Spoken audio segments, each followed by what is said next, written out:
Hello and welcome. This is Cheryl. Thank you so much for joining me today. In today's video, I'm going to share an interference ink refills watercolor technique, and it's a loose watercolor technique, but it's just a different way to use the refills other than refilling the ink pads or re-inking the ink pads. I'm using the new Vivid Expressions collection from Spellbinders. There are a couple different press plates, including this large sweeping script sentiment. That first press plate was the laced border or pressed lace borders, and then this is the ideal moment sentiment, and I love that you can create so many different sentiments all at once. Then we have the Vivid Blooms die set. I have a soft spot for any floral die set, so that one is so awesome. And this here is the Vivid Script sentiments. So there's lots of different sentiments to choose from in there. Then we have the Eyelet scallop border, as well as the Berry Fields border. And finally, we have this Blooming Butterflies 3D embossing folder and die set. So you can create a bunch of different embossed and die cut elements for your cards. For all of the elements, I'm going to be using some distressed watercolor cardstock, perfect for what I'm going to do. And I like it because it's nice bright white, but any watercolor cardstock will work. The first thing I'm going to do is use the press plates to create some of the different borders and sentiments and tuck them aside. For all of the different elements, I'm just going to create a bunch of them first, let them dry, especially when it comes to the watercolor technique, so then I can assemble all of my cards at once. So I'm starting with the Ideal Moments press plate and die set. This has 2 press plates and 2 die sets in it, but you can create 24 sentiments. There's 12 sentiments on each one of those press plates. And I love the fact that there's a coordinating die to cut them all out at one time. So I just inked my press plates with some VersaMark ink. I'm going to emboss them with gold embossing powder. And when I use embossing powder with tiny press plate sentiments, I like to use the super fine embossing powder just to make sure that it sticks in as many nooks and crannies as possible. I put it on the cardstock both sides or from both ways just to make sure that I don't miss any areas of that VersaMark ink. And I'm doing this pressing and embossing on that distressed watercolor paper as well, because I want to make sure that it matches all of my other elements. And this way too, if I ink it, it can handle that ink, or if I watercolor on it to customize each one of those sentiments, I can do that on this watercolor cardstock. Now, I'm only going to be using a couple of these sentiments for this video, but I did both of the press plate sentiments sets so that I have a lot to choose from, and any of the sentiments I don't use in this video, I will save for another card or another video, because I always love having extra sentiments on hand to just grab when I'm in the middle of a project. I used some Best Ever craft tape to tape those dies in place before die cutting those sentiments, just to make sure they don't shift and move on me while I'm doing my die cutting. So once that is done, I can just pop all of those sentiments out of the dies. They are ready to go and they are die cut perfectly. Now, I pointed out while I was doing it, but there is a piece on the top of the die that says top, so it tells you exactly which way the die goes, and it's very obvious to see which die set goes with which press plate set, because one is narrower than the other. Same with the die set. They both are a little bit narrower than the other, so you can tell which ones go. For my second element here, I'm going to be using the pressed lace border press plate set, as well as the sweeping script sentiments press plate set. I put them both on my BetterPress base and use the VersaMark ink for that as well, because I want to emboss that with gold as well. I like to make sure when I'm doing a video, I try to make sure that all of my cards match or have some sort of similar theme to them. So for this one, I'm just using that gold embossing powder, as well as the interference ink refills for my watercolor technique to make sure that they all blend and coordinate with each other. Once I've poured that embossing powder on there, I can use my heat tool to melt it. And I always like to make sure that there's no extra embossing powder where I don't want it to go. If there is, I'll use a small brush to brush it off gently before I do my heat embossing. You can't wait till afterwards, because then it's just melted into the paper. I also often will like to use an embossing powder tool to go over my cardstock before doing my pressing and embossing, just to make sure that that can resist as much of the embossing powder go where it's not supposed to go as possible. This pressed lace borders set has a border die or has some border dies with it. So I took the one that matched this press plate set, lined it up on my cardstock, and then taped it in place with that Best Ever Craft tape. And that Best Ever Craft tape, I use it over and over again. So it's not just a one-use thing. I use it regularly until it doesn't stick. So I usually get probably a good half a dozen uses out of each piece before I have to toss it away. Once I have my border die cut, I can set that to the side, and I'm going to use that border die again for the mats for that. But I want to make sure that I have everything ready to go when I need them. For my next elements, I'm using the Blooming Butterflies 3D embossing folder and die set. Now, these embossing folders with the coordinating die sets often, or the spellbinders ones often anyways, have a groove in them that the die just sits perfectly in. And I like to put that die right in that groove, and then I emboss and die cut at the same time. Another option here would be to die cut these pieces, line them up on your embossing folder and tape them in place just to make sure that they don't move. But this is just way easier and it works perfectly. Once again, I'm using another piece of that distressed watercolor cardstock. This is just a half sheet here because it fits perfectly in that embossing folder. So that piece of cardstock is 5.5 by 8.5, and it fits perfectly in there. I use my Mighty Mister to completely mist both sides of the cardstock. It's just going to help that paper, that cardstock, move into all the nooks and crannies and make sure I get a good emboss from it. Now I'm going to do my watercolor technique over my embossed pieces before assembling my card. If you find that doing it takes some of that embossing away, you can easily just line it back up in your embossing folder and re-emboss it. It will work perfectly that way. I didn't find that I lost any detail or felt that I needed to do that, but that's also an option. So I have all of my interference ink refills here. I did a giveaway video in December where I also shared what I like to do with my reinkers to store them. I'm using a distress or an alcohol ink storage tin for them, and it works perfectly. I have taken a drop of each one or a couple drops of each one, and I'm using an alcohol ink palette for that. And I have to the lower right side of each one of those wells, just a little piece of a little label that has the name of each one of the colors of inks, and I've used my water brush to brush a little bit on there so I know exactly what color is in each one of those wells. I do this with my distress refills all the time, and now I have a palette for those interference inks, and it's always fun to have different things to use to do my watercoloring. These work perfectly because they have that shimmer in there. I'm just using white cardstock here, so you're not going to see a huge difference between or with the shimmer. What the shimmer is going to do with this is it's going to settle in all the grooves of this embossed piece. So, or where I have my ink a little bit heavier.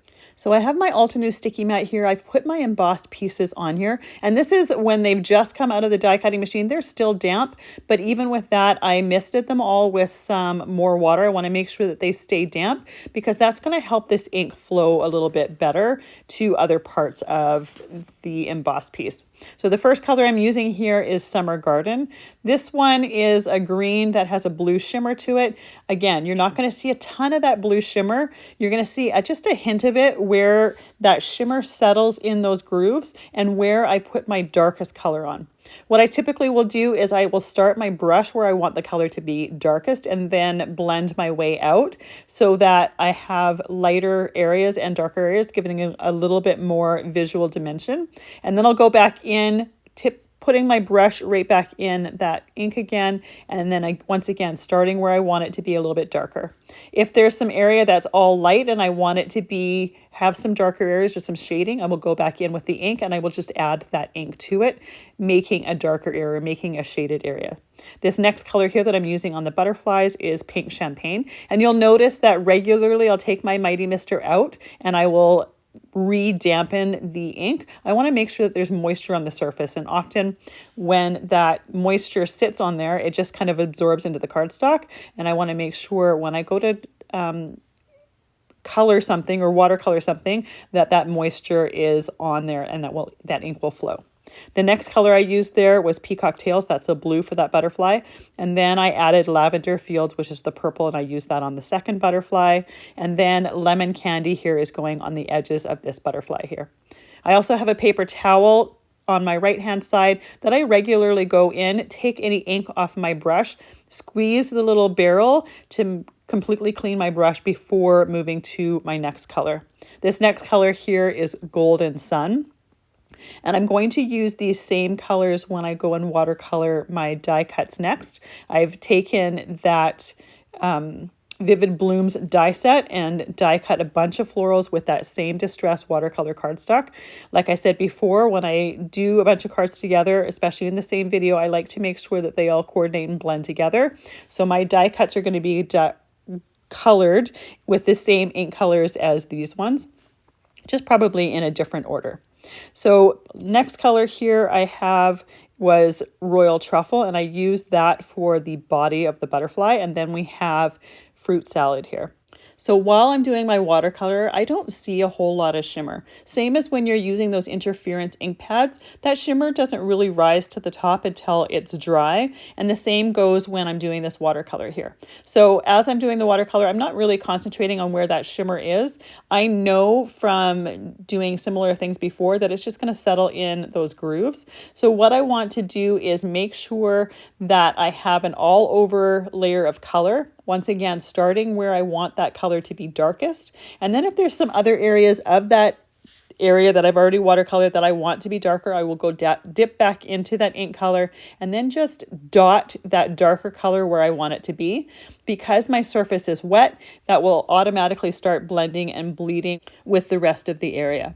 So for my florals here on my corner piece, I'm using that pink champagne, but I'm going back in and I'm adding a little bit of lavender fields and a little bit of lemon candy, no, not lemon candy, a little bit of Golden Sun and a little bit of Fruit Salad on the different flowers just to give them a little bit of difference from each other. I want to make sure that my florals coordinate together, but I also want there to be a little bit more to them than just pink all over all of them.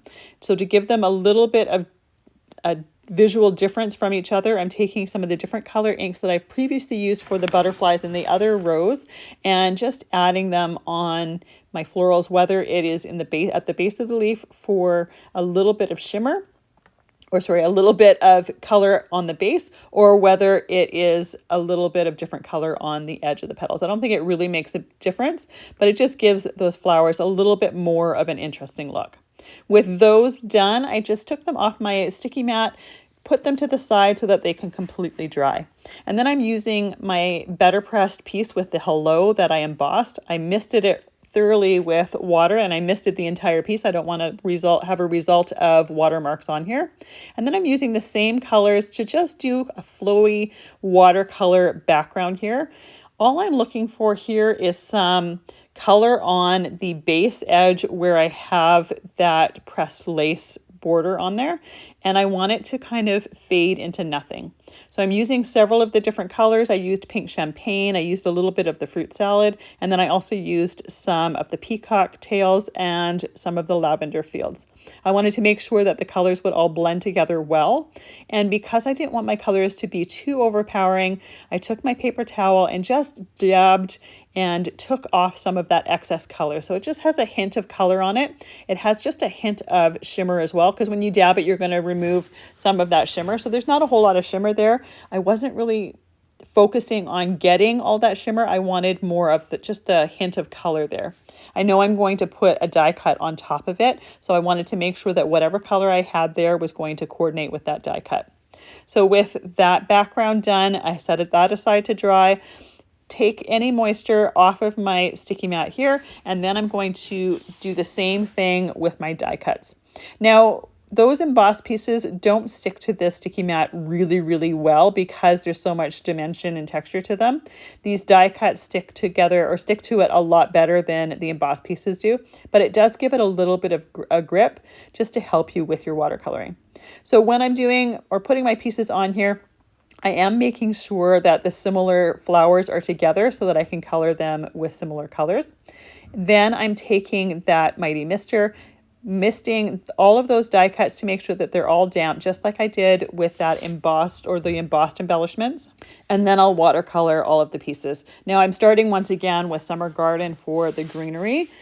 I just like the embossed pieces, I start where I want my ink to be the darkest, and then I just blend my way out. I'll go back into that ink and then dab the darker ink where I want some of the areas to be a little bit darker. And typically for me, that is the base of the leaves or the stems. I want to have a variation of color just so that it has a little bit more visual interest. I don't want it to be one flat color. If I wanted a one flat color, I'd just use colored cardstock.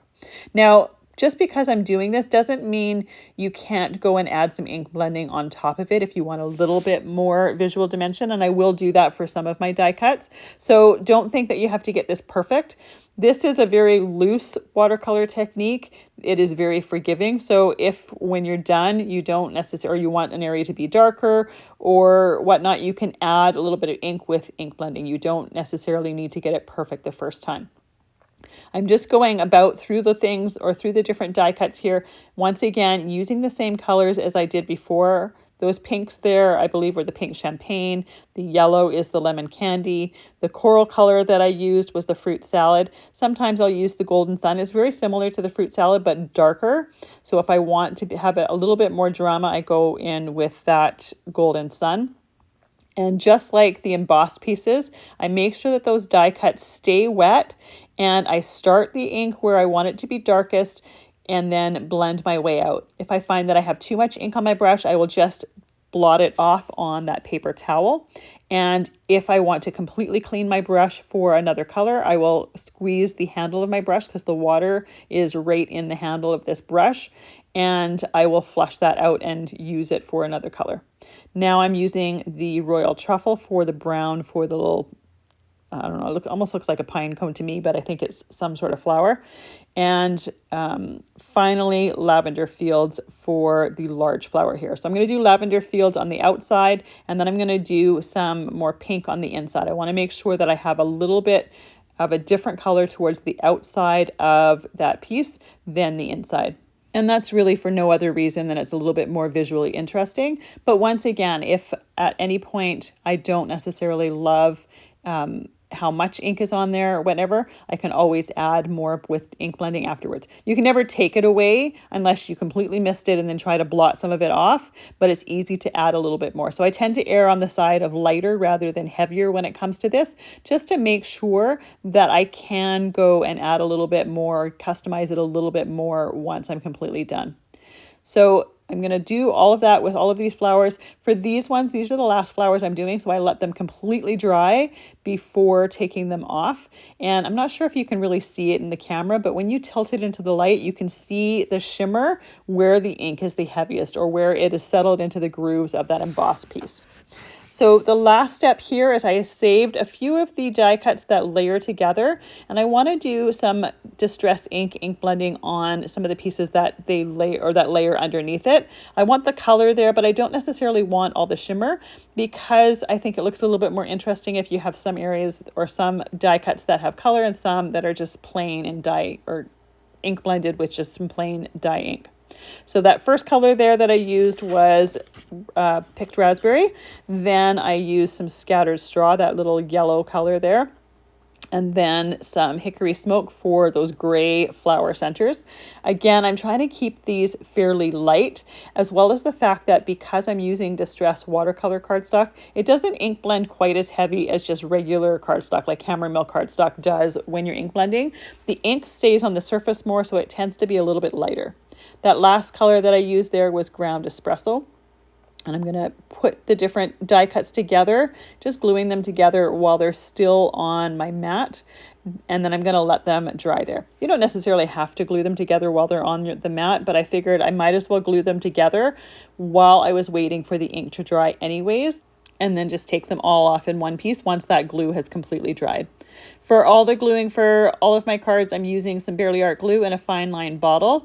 I like using liquid glue for most things simply because it takes very little. You have a little bit of wiggle room to make sure those die cuts are exactly where you want them to be. And once it's dry, I've never had anything with liquid glue fall apart. So once these are glued together, I will let them dry for a few minutes and then I will take them off my mat. And between each and every one of those different pieces, I did blot the excess water off my mat.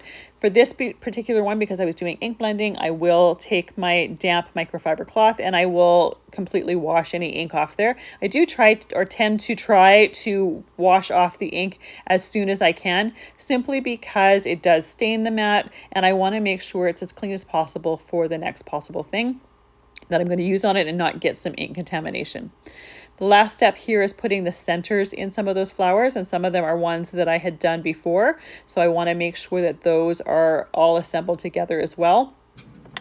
It's always handy when you're doing cards and you have a whole bunch of different elements to get those elements ready ahead of time, so that when it comes to the card making, you can just work on the card. You can just assemble the card and you have everything at your fingertips ready to go. For these greenery die cuts, I took some Rustic Wilderness Distress ink and did a little bit of ink blending on there. I wanted to give them a little bit more drama, a little bit more depth, and that ink blending does just that. And any of the areas that have some shimmer from those interference pads, that shimmer still shows through the ink blending. So don't worry, you're not going to lose that by doing some ink blending over it. You'll still see that through there. There are some florals that go on this leaf background, so I'm going to glue those on, and then there's some extra leaves. Now those extra leaves, I think, were intended to just be glued straight on some of those leaves from the base. I did some of them straight on to give them some dimension, but some of them I also just twisted a little bit so it looks like one leaf behind another leaf, just to give it a little bit more of an interesting look. And I also glued the stems on some of the other florals. Now I just used the front of the package to know exactly which stems were supposed to go on which florals and just did it that way. I'm sure you could easily swap them and mix them up if you wanted to change things up a little bit, just to give it a little bit more, or a little bit of a difference, and to have it a little bit more customized.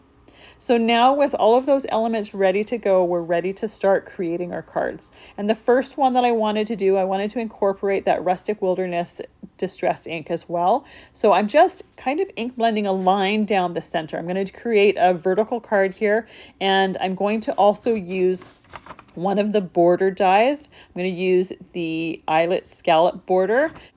I have that die cut out of some Purple Mist cardstock ready to go on that center, but this is just going to tie in some of those colors. It's also going to give me a little bit more of an interesting base to do my floral die cuts on. I have a piece of Hammermill cardstock that I did my ink blending on, and that is trimmed down to 4 inches by 5 1/4. And then I trimmed another piece that's a little bit bigger. That one is 4 1/8 by 5 3/8. And I'm taking the Lavender Fields Distress Pad and I'm just inking around the edges of it. This is going to make sure that my mat coordinates perfectly with some of the watercolor that I've done on my die cuts, and it's going to frame it nicely.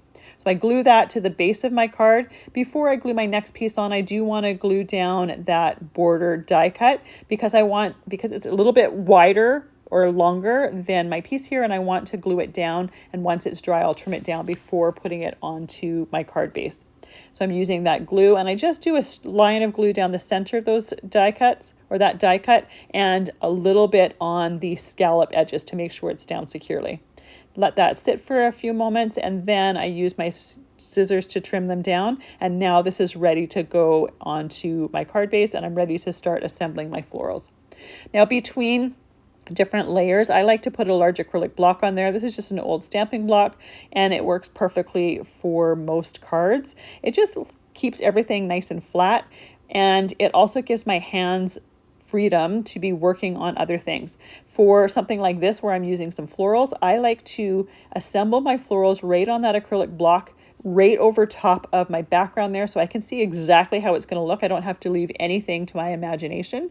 The beauty of this is then I can lift that acrylic block, put it to the side. I have my arrangement right there, so I know exactly how I had planned to arrange it. I don't have to remember anything at all, and I can just glue them to my card base. For some of the florals and some of the foliage, I like to use my fingers to curl them just to give them a little bit of extra dimension and make them look a little bit more natural. Some of the die cuts this won't work for, but when it does work, I do try to do that because I just love the way it looks. And I just do that with my fingers. It's the easiest way. They're nice and handy, and often I'll get enough of a curve that it works perfectly for the look that I'm going for.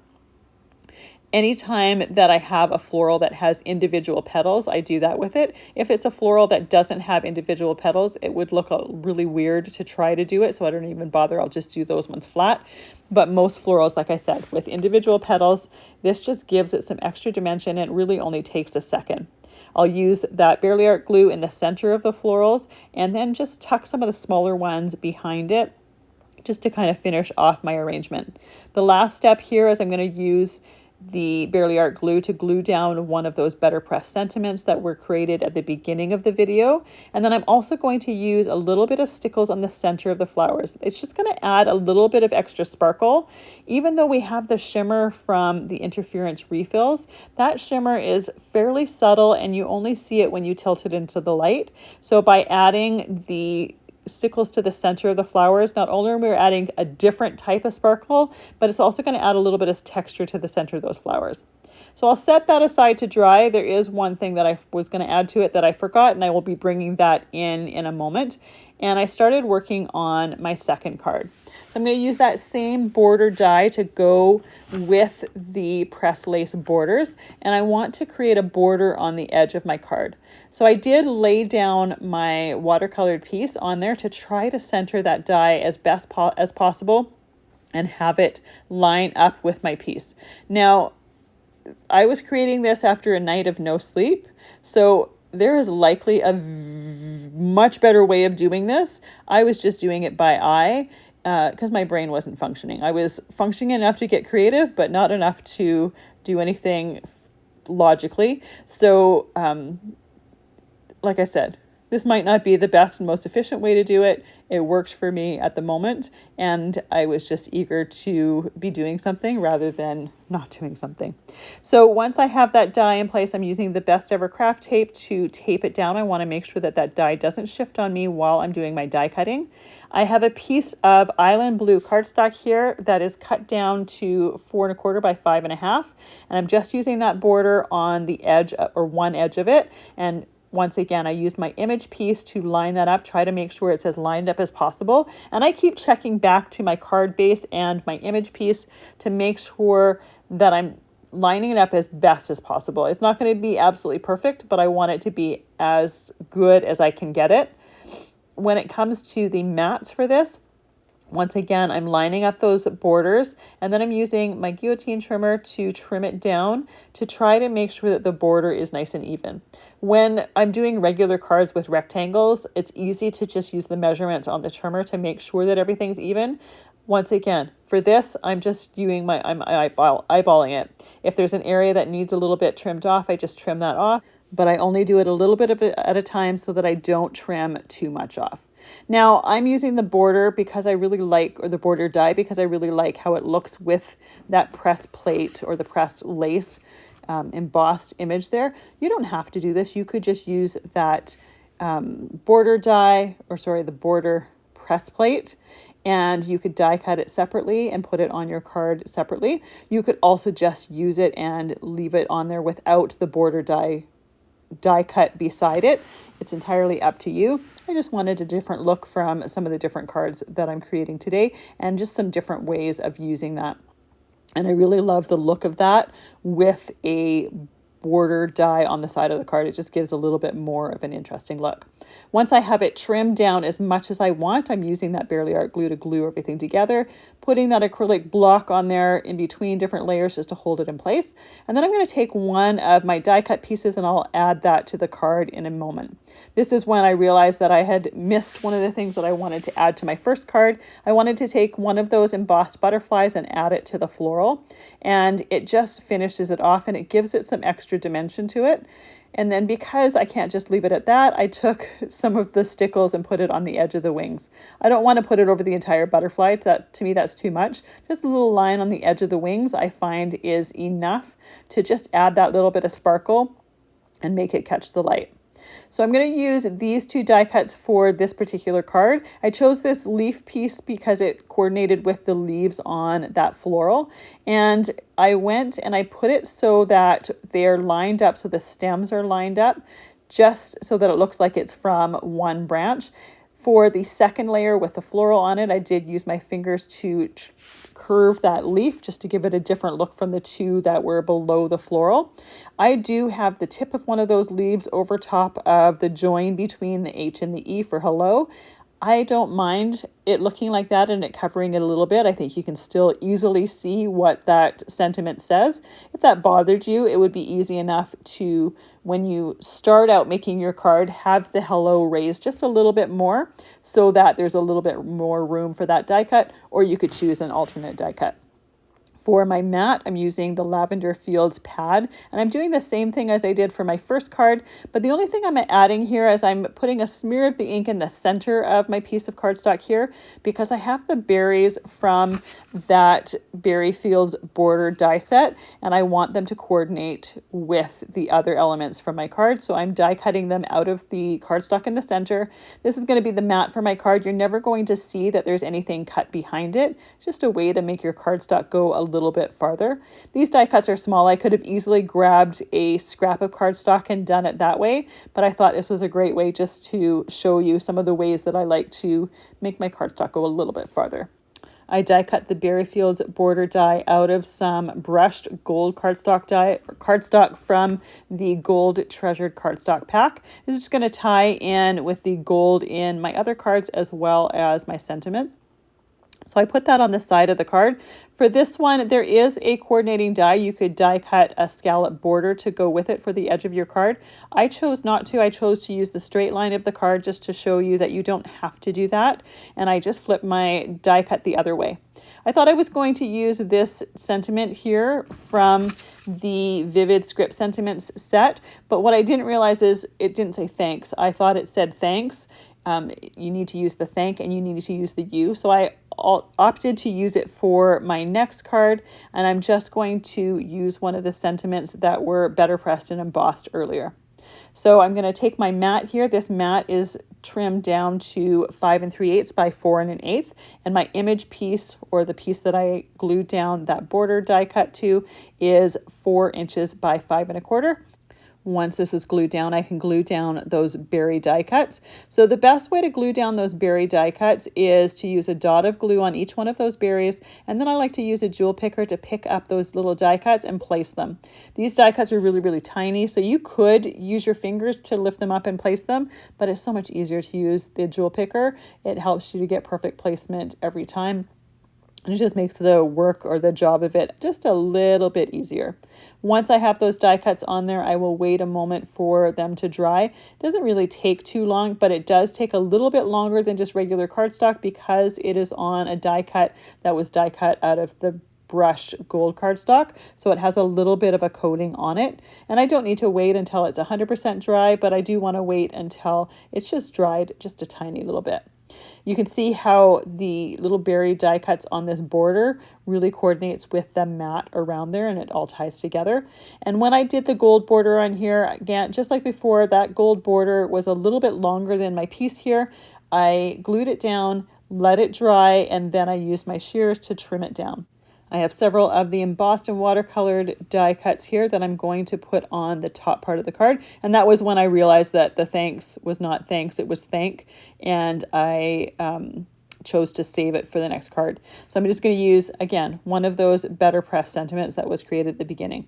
Now, because these embellishments are embossed, you do want to make sure that you're careful with the glue, making sure to be generous with it, and making sure that some of the recessed areas that are going to have contact with your card base have glue on them so that they touch that card base and they glue together. And then when it comes to the butterfly, I like to tilt the wings up or fold the wings up just to give it a little bit of extra dimension. And I'm very generous with the glue on the center of the butterfly because of that embossing. To make this sentiment a little bit different from when I used the embossed sentiments for my last card, I went and I took the Lavender Fields interference pad and I inked up that sentiment. So it's going to be that purple color with just a touch of shimmer, and it's going to really coordinate well with it. Once again, I added a little bit of stickles to the outside of the butterfly wings. Then I glued down that sentiment making sure to overlap it with the florals. I wanted to make sure it looked like one continuous piece. And then the last element here was I added a little bit of glossy accents on the berries and a little bit on the center of the butterfly. On the berries, it's just going to give it some dimension and some shine. It's going to dome up and make those berries look a little bit more lifelike. And then on the butterfly body, it's just going to give that a little bit of a different texture and just something interesting to look at. Just make it different from the rest of the die cut pieces. For my last card here, I'm starting with the matte for this one so it can dry before I'm ready to assemble my card. So I'm using the Peacock Tails interference pad. Once again, it's going to coordinate with some of the different pieces that I'm using in this card. And that piece of cardstock was trimmed down to 4 1/8 inches by 5 3/8 inch. And I have another piece here that is 4 inches by 5 1/4 that I'm gluing onto it. I'm going to use this beautiful floral border, and I want to trim it down to size. And I wanted to make sure that I had my white piece as well as the matte ready to see how I wanted it to lay on that piece before trimming it down. So I'm using my guillotine trimmer once again, just figuring out exactly how I wanted it placed before trimming it down, and I make sure that it's 4 inches wide, the same width as that white piece of cardstock. At one point, I thought I might want it to go over top of that border, but I really like that blue border around the whole thing. And that blue border is going to coordinate with the butterfly die cut that is watercolored, so it's going to blend in with that. Then I'm gluing that down once again, making sure to put glue on all of those recessed areas that are going to have contact with that white piece of cardstock. And this is where the acrylic block really helps. When I put it down there, let that dry for a few minutes, it really holds down that embossed piece so that it can dry nicely. Now, typically when I use corner die cuts or corner embellishments, I will put them at the top left of my card or the bottom left of my card. I guess that's my comfort zone. For this one, I wanted to change it up a little bit, so I put it in the bottom right of my card. I'm going to put my sentiment in the top left, and I already have my butterfly ready. So off screen, I did the U to go with thank you, and it coordinates beautifully with those florals because that Lavender Fields ink is in some of the florals. And then I'm going to add that butterfly. And you can see how quick and easy this card came together because all of those embellishments were already done, really for all of the cards. Because the embellishments were already done, ready to go, the card comes together really, really quickly and easily. Lastly, I'm adding a little bit of stickles to the outside of the wings. For this one, I add a little bit of stickles to the body as well, just to give it a different look from the last card. And you can let it completely dry. And we have a beautiful card here. This one says thank you. You could do whatever sentiment you want. And I love that subtle shimmer you get from the interference inks, as well as the twinkle from the stickles on the different elements as well. It really gives it a lot of texture, and it gives it a lot of interest between the shimmer from the interference and the stickles, and then the glossy accents that I have on this other card with the berries. Gives you a lot of interesting things to look at. Then we have our hello card with just that floral there. And I chose the hello from that set, but there's several other ones that you could choose as well if you wanted. I wanted something that very simple. I wanted it to kind of focus on the border and the die cut and just have the sentiment there. Then we have our first card with all of those die cuts there, and I absolutely love the look of it with that lace border die cut as well as the butterfly that's embossed on top. It really comes together beautifully and coordinates beautifully. Thank you so much for joining me today. I hope this has given you an idea of a different way to use your interference ink refills other than just re-inking your pad. And I appreciate all the time that you spend with me. I hope you have a fantastic day.